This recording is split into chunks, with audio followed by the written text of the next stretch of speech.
ও স্বজনপ্রীতির মাধ্যমে যে সকল কর্মকর্তাদেরকে প্রধান নির্বাচন কমিশনার থেকে শুরু করে এরকম বিভিন্ন সাংবিধানিক প্রতিষ্ঠানে যাদেরকে নিয়োগ দেওয়া হয়েছে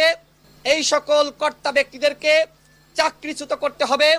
এবং তারা যে অন্যায়ের সাথে জড়িত, যারা 14 সালে, 18 সালে, 24 সালে এই ধরনের অবৈধ নির্বাচন থেকে শুরু করে এই সরকারকে ক্ষমতায় রাখার জন্য বিভিন্নভাবে এজেন্ডা বাস্তবায়ন করেছে, তাদেরকে চাকরিচ্যুত করে তাদেরকে বিচারের মুখোমুখি করতে হবে। পুলিশ, র্যাব, বিজিবি, গোয়েন্দা সংস্থা সহ প্রশাসনের যারা গুম, খুন ও সাম্প্রতিক গণহত্যার সাথে জড়িত তাদেরকে চাকরিচ্যুত করে বিচারের মুখোমুখি করতে হবে।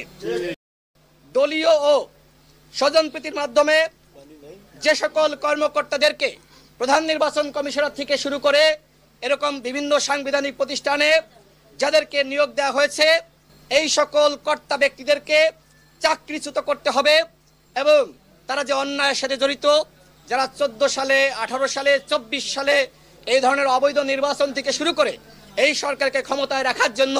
বিভিন্নভাবে এজেন্ডা বাস্তবায়ন করেছে, তাদেরকে চাকরিচ্যুত করে তাদেরকে বিচারের মুখোমুখি করতে হবে। পুলিশ, র্যাব, বিজিবি, গোয়েন্দা সংস্থা সহ প্রশাসনের যারা গুম, খুন ও সাম্প্রতিক গণহত্যার সাথে জড়িত তাদেরকে চাকরিচ্যুত করে বিচারের মুখোমুখি করতে হবে। দলীয় ও স্বজনপ্রীতির মাধ্যমে যে সকল কর্মকর্তাদেরকে প্রধান নির্বাচন কমিশনার থেকে শুরু করে এরকম বিভিন্ন সাংবিধানিক প্রতিষ্ঠানে যাদেরকে নিয়োগ দেওয়া হয়েছে এই সকল কর্তা ব্যক্তিদেরকে চাকরিচ্যুত করতে হবে এবং তারা যে অন্যায়ের সাথে জড়িত, যারা 14 সালে, 18 সালে, 24 সালে